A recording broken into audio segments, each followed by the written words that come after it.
In the 19th century, England joins the worldwide trade.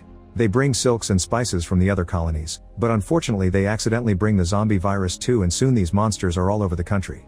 Millions of people die and rise again as zombies with a hunger for brains, and the healthy citizens begin studying deadly arts from China and Japan. Eventually the government builds the Grand Barrier, a 100-foot wall encircling London. Then they add the Royal Canal, a very deep ditch that surrounds both the city and its walls. The land between the wall and the ditch is known as the in-between. In the Second Battle of Kent, one of the bridges across the canal is breached and the zombies kill all the villagers in the in-between, which drives the king mad. After the battle is over, he orders the destruction of all the bridges except for one. Soon lords and ladies leave London to live in their own fortified estates. One day Colonel Darcy arrives at an estate in Hertfordshire County because he's heard about a bitten person. A guard checks his identity at the entrance and takes him down a tunnel, where a priest looks at his bare body to make sure he isn't bitten. Then he's finally allowed into the house, where Mrs. Featherstone is playing cards with friends. She swears there's nobody bitten here and that no zombies have entered her estate in years. Pretending he wants to play too, Darcy sits at a table and takes out a vial of carrion flies. He releases them into the room while explaining that they can detect rotten flesh. The flies only fly around for a second before they land on a man, which means he's slowly turning into a zombie. Darcy immediately breaks his glass and stabs the guy's face before decapitating him with his blade. Afterward Darcy asks if this man could have infected anyone in the house. Featherstone denies it, so Darcy kicks the zombie's head off to scandalize the guests as he heads out. However, Featherstone's daughter refuses to keep on lying and rushes upstairs to check on the infected man's niece. Unfortunately, it is too late. The girl has already turned and attacked the staff, and now she attacks Featherstone's daughter too. Meanwhile, Mr. Bennet has been training his 5 daughters in every form of weapon and martial art known to man so they can defend themselves against the zombies. However, their mother Mrs. Bennet isn't happy about it and wants them to concentrate on getting married. When Mrs. Bennet hears about an upcoming dance, she convinces her husband to let them go as a break. All the sisters are excited about it except for Elizabeth, who isn't a fan of social gatherings. They all put on their nicest dresses but still make sure to hide weapons in them. Later at the party, Bingley is chatting with Darcy but freezes when he sees Jane, instantly falling in love with her. He asks her to dance and they have lots of fun together. Afterward, Bingley insists Darcy should dance too and tells him to ask Elizabeth, but Darcy says she's tolerable yet not handsome enough to tempt him. Elizabeth hears this and walks away, only to accidentally knock over a bottle and embarrass herself in front of everyone. Once outside, Elizabeth starts crying but is interrupted by Featherstone, who has become a zombie. She can still talk and wants to tell Elizabeth something, however Darcy shoots her in the head first. Hearing the shot, a bunch of people come out to check on them. At that moment another zombie appears and the guards ring a bell to announce an attack. While most guests rush to hide, the Bennet sisters get their weapons out and start fighting the zombies. They fight without mercy, bringing down every creature with accurate strikes of their blades and well-landed kicks. Seeing Elizabeth fight causes Darcy to start feeling attracted to her. Afterward, all the zombie bodies are burned. When the sisters go home, Jane can't stop talking about Bingley while Elizabeth won't stop ranting about Darcy's manners and pride while she trains, which makes her movements and punches much more vicious. The next day Jane gets an invitation to have tea with Bingley. Mrs. Bennet makes her take a horse instead of the coach, that way if it rains she may be asked to stay the night. On her way there, some dogs run by because they're being followed by a zombie. Jane gets ready to shoot, but her horse gets scared and drops her before running away. Then Jane tries to shoot, but her musket backfires and hurts her hand. When the zombie finally attacks her, Jane takes out her knife and fights hand to hand, quickly cutting off the zombie's hands and slashing its legs. Once it falls, she kicks his chest and stomps on his head to kill him. As it begins to rain, Jane notices a zombie mother with an infected baby in her arms coming for her. The next day Elizabeth arrives at Bingley's house. It turns out they found Jane with the flu, so she spent the night there with a fever and Elizabeth came to see her. However, Darcy is worried that Jane may be infected, so while a doctor checks on her, he releases the carrion flies. The little bugs don't react to Jane and Elizabeth easily catches them all. She crushes them in her fist before giving them back to Darcy with a sarcastic comment. Afterward, Jane joins Bingley and his guests, but she turns down their invitation to play cards, saying she prefers to read. An argument ensues over what makes a real woman and Darcy doesn't know if he is impressed or hates it. That night, Elizabeth secretly watches Darcy train outside.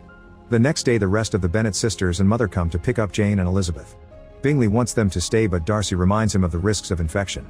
He has another argument with Elizabeth, revealing he knows she watched him last night. To keep everyone happy, Mrs. Bennet convinces Bingley to throw a ball to lift people's spirits. On their way home, they notice that the local orphanage has fallen and now the zombie orphans are wandering in the woods. Sometime later Mr. Bennet introduces his family to cousin Collins, who will get the estate when Bennet passes because women can't be heirs. During lunch, Collins tells them that his patroness is Lady Catherine, an amazing swordswoman who did wonders during the zombie war.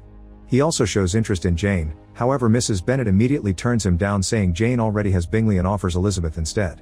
In the afternoon, Collins and the sisters leave to visit their aunt, but they stop by the road when they find a fallen carriage with a woman screaming for help.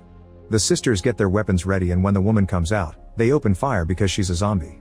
Jane finishes her by kicking her down the hill. As the journey continues, Elizabeth struggles to carry all the weaponry, but Collins only puts it back in her arms instead of helping her. When they arrive in town, they notice the new soldiers who will protect this area. Elizabeth meets Lieutenant Wickham and they immediately hit it off. Darcy is riding nearby and gets jealous when he sees them, so he leaves without a word. Wickham tells Elizabeth that he and Darcy aren't on good terms because of some family issues over money. That night everyone attends the ball and Jane spends time with Bingley. Elizabeth tries to chat with Wickham, but Collins drags her into dancing while showing lots of energy and enthusiasm. Next, Darcy asks to dance with her too, but Collins makes the moment awkward and causes them to walk away. On his way out, Darcy overhears Mrs. Bennet talking about Jane's future with Bingley and keeps emphasizing his money. Meanwhile, Elizabeth bumps into Bingley and they hear a noise. When they turn around, they see a servant being attacked by a zombie. The duo gets some axes and follows them downstairs, however the zombie grabs Bingley and makes him fall. Elizabeth immediately slides down and knocks the zombie down before checking on her friend, but when she looks up she discovers all the zombie orphans hiding down there. She asks them how they sneaked in and a kid says that their new friend showed them the way in. At that moment Darcy arrives and starts fighting the zombies, quickly defeating them all with fast slashes of his blade and the help of a kitchen knife. A zombie even gets pushed into the oven. Then Darcy asks if Bingley was bitten and gets ready to kill him too, but Elizabeth assures him that Bingley just fell. Before he leaves, Elizabeth tells him that he's an excellent warrior but a bad friend. The next day Jane gets a letter from Bingley explaining his family is moving back to London and that he'll start courting Darcy's sister instead. During lunch, Collins asks Elizabeth to marry him, but she'd have to give up her weapons and not fight zombies anymore. Elizabeth turns him down and rushes outside to burn off her frustrations by training. Her mother scolds her for turning down such an important proposal, but her father respects her decision. Elizabeth hugs her dad to thank him, but her mom keeps on nagging, so she runs into the woods to find some peace. In the forest, Elizabeth notices a bunch of birds flying above 4 men with top hats. She's then approached by Wickham, and when she turns around, the 4 men are gone. Wickham says he didn't see anything before inviting her to a special place. Moments later they arrive at a church where a priest is reading a sermon. When the crowd turns around, Elizabeth is shocked to see they're all zombies. Wickham stops her from grabbing her weapons and they watch the priest feed them pig's brains. It turns out infected people don't fully transform into zombies if they don't eat human brains, and Wickham thinks this is the key to reaching an understanding between zombies and humans. Elizabeth agrees and points out they should take the idea to the crown. However, Wickham explains the war almost bankrupted the country, so he has nobody to go to for help. Sometime later, a friend of Elizabeth's tells her she's engaged to Collins and asks her to come as her chaperone to meet the in-laws. At Collins' estate, Elizabeth is amused by a picture showing Catherine killing Lucifer.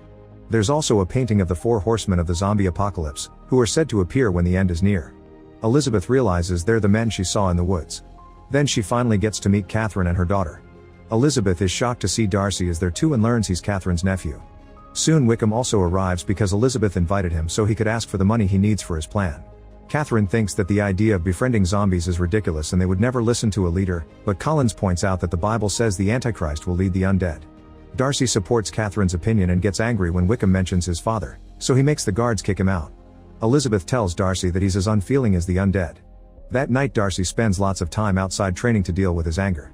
Elizabeth can't sleep because her friend snores and goes for a walk in the gardens, where she finds Wickham. He's come to tell her that Darcy made the Bingley family leave by telling them that Jane is only after their money.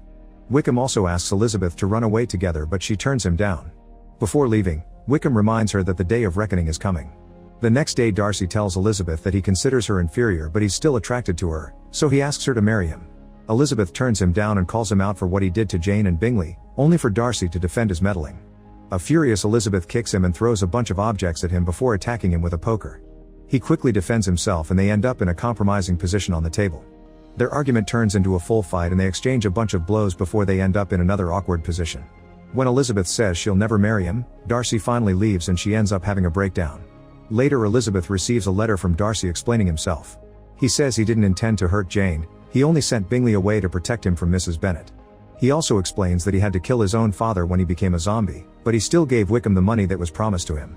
However, Wickham kept coming back for more and got offended because Darcy wouldn't pay. Then Wickham tried to marry Darcy's teenage sister for the money, but Darcy saved her just in time. Lastly, Darcy informs Elizabeth that he respects her feelings for him, so to forget about his heartbreak, he's gone to London to fight against the latest zombie attack. He thinks someone is leading the zombies because the attacks were too organized. When Elizabeth returns home, she's horrified to learn that Wickham has run away with Lydia, the youngest sister. She guesses that he must have taken her to the zombie church. That night Elizabeth is visited by Catherine, who announces Darcy will marry her daughter if Elizabeth doesn't marry him first.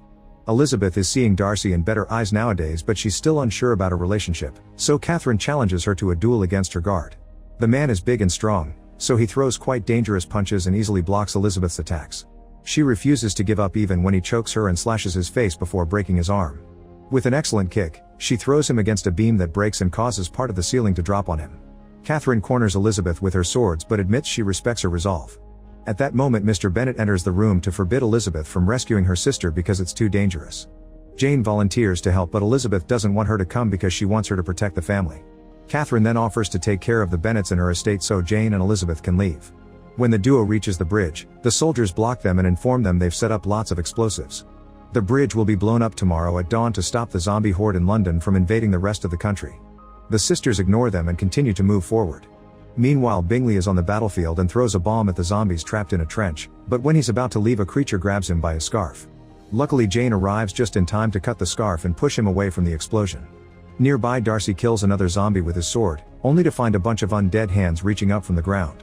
A huge zombie is about to attack him from behind, however Elizabeth kills it first with an axe. She explains they're standing on a zombie graveyard, so they start stabbing the ground to kill the awakening bodies. Afterward, Elizabeth tells him about her sister being at the church, and Darcy has to inform her that the building was burned down 5 days ago, so her sister is probably dead.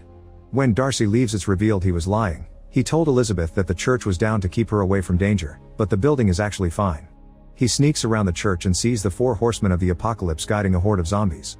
Meanwhile, Elizabeth notices Bingley keeps looking at the road that goes to the church and not at the bridge where he's supposed to oversee the detonation. This makes her realize that Darcy lied, and she immediately leaves on her horse. In the military camp, a man discovers that someone has stolen all the brains from the dead soldiers. Back to Darcy, he enters the church through a back door and finds Lydia chained up. On a wall he discovers Wickham's plans to attack London with the zombies. At that moment Wickham shows up and Darcy offers him money in exchange for Lydia, but Wickham turns it down and opens fire. The bullet hits a gate and the noise alerts the horde, who immediately burst into the room. It turns out Darcy fed them the soldier brains to make them violent. While Wickham tries to defend himself, Darcy breaks the chain to rescue Lydia. At the same time, his horse pulls the bars from the window so his master can escape. Once outside, Darcy puts Lydia on his horse and sends her to the bridge. Then he brings down a couple of zombies before he's confronted by Wickham, so a sword duel ensues while the zombies run out of the church. In the distance, Elizabeth continues to ride and stares at London burning in horror. At that moment she sees Lydia and calls her name, but she isn't hurt. The zombie horde appears behind her and Elizabeth takes out her sword to cross it. Lydia makes it to the bridge right before they start getting ready for detonation. Back at the church, the men continue to fight and Darcy manages to stab his opponent. However, Wickham is fine because he's been undead all along and has repressed his urge for brains thanks to his hate for Darcy. Wickham explains the 4 horsemen have risen from hell and he's the Antichrist that will lead them. He starts choking Darcy and gets ready to decapitate him, only for Elizabeth to stop him by cutting off his arm and trampling him with her horse. Afterward, the couple rides away on Elizabeth's horse while the zombie horde chases after them. They make it to the bridge right as the soldiers activate the bombs and the sisters think Elizabeth is getting killed by the resulting explosions. However, when the smoke clears, Elizabeth is crawling on the rubble. She finds Darcy's unconscious body near her and cries as she kisses him and says she loves him. A few days later, Bingley asks Jane to marry him and she obviously says yes. Darcy wakes up from his coma and tells Elizabeth he heard her on the bridge. He proposes to her and she says yes before they kiss. The couples get married together and Collins officiates. Everyone is happy until they see Wickham approach with a zombie horde. Make sure to subscribe and turn on notifications so you can watch more videos like this. Thanks for watching.